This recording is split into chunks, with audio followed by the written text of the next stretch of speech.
أولاً وحانوهم بليين يا إنك ولالكني جبريل محايلي وانك جهرية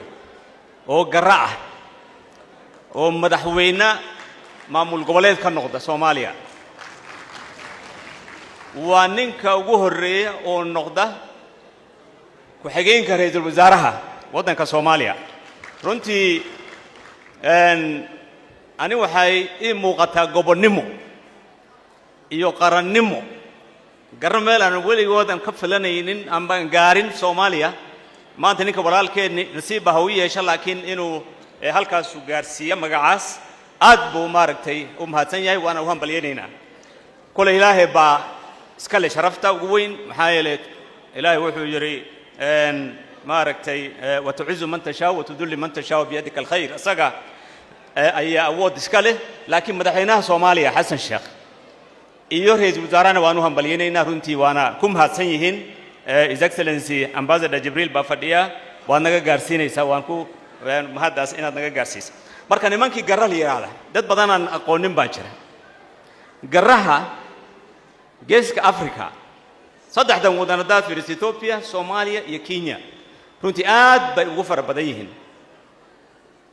waddanka Kenya baarlamaanka lix xildhibaan bay ku leeyihiin macal senator Your Excellency waddanka Ethiopia regional Somali region parliament we are over 10 by ku leeyihiin I think 10 to 12 members of parliament by ku leeyihiin Somalia adaaba la socda shan xildhibaan bay ku leeyihiin federaalka senator plus MPs ka and Jubaland iyo maaragtay South West na xildhibaano badan bay ku leeyihiin marka horta qowmiyad aad u ballaaran way waad aragteen niman walaalaheen Chad sanadkan soo dhaafnay shir lagu qabtay KICC shan wadan baa laga soo qayb galay Soomaaliya sadeeda daad fiiris degmooyinka ugu waaweyn maanta Soomaaliya ka jira garaha degan xamar marka joogtid laga bilaabo Jazeera Afgooy marka si socod all the way Barawa marka halkaas si aad kor soo aad marka runtii walaalaheen digile marifle waxa la rabay wax badan baan soo dhisnay 15 sano soo dhisnay nimanka walaalaheen marifle anagana filashadeena aad bay u weyneed muddo dheer waxaan filaynay in marifle yiraahdo war nimankii digilaha oo qaraabadahayn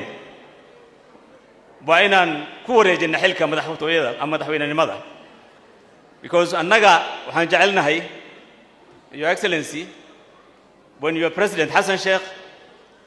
iyo madaxweynayaasha maamul goboleed markay miiska fadhiistaan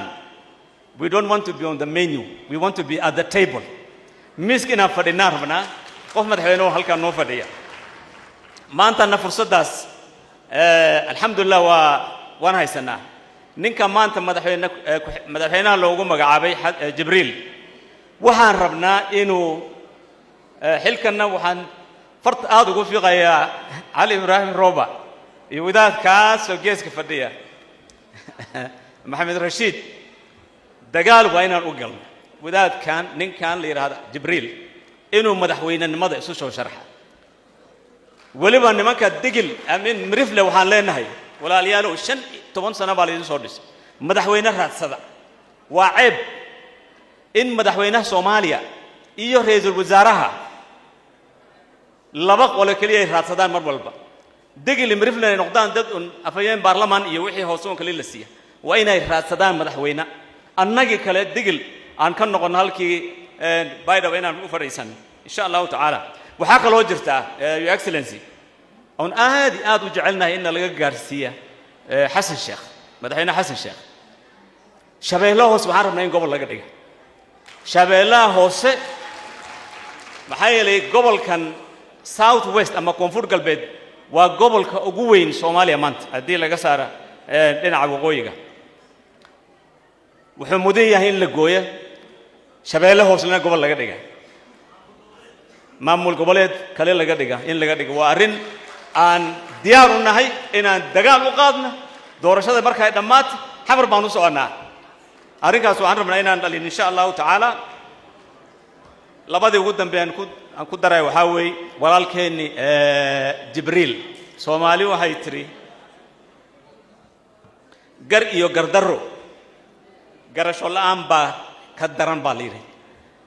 waxaan rabnaa xilka hadda loo dhiibay si cadaalad ah si cadaalad ah inuu ummaddu maaragtay dadka Soomaalida oo dhan ku maamula maamulkaas oo cadaalad aad u muhiim u yahay